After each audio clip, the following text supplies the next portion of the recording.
Uhusiano kati ya Marekani na Spain umekuwa wa wasiwasi baada ya ndege 15 za kijeshi za Marekani kuondoka Hispania kufuatia kukataa kwa serikali hiyo kutumia maeneo yake kwa mashambulizi dhidi ya Iran. Ndege hizo ambazo ni Boeing KC-135 na Stratotanker ziliondoka kutoka kwenye vituo vya Rota na Maroon huko nchini Hispania. Aidha, waziri wa mambo ya nje wa Hispania, Jose Manuel Alvarez, alisema kuwa nchi yake haitaruhusu maeneo yake kutumika kwa mashambulizi dhidi ya Iran ambayo yanapingana na sheria za Umoja wa Kimataifa.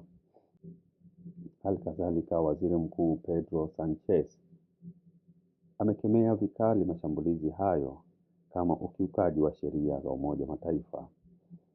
Ndege hizo zilizoelekea Ramstein Air Base nchini Ujerumani na baadhi yao zilienda kusini mwa Ufaransa.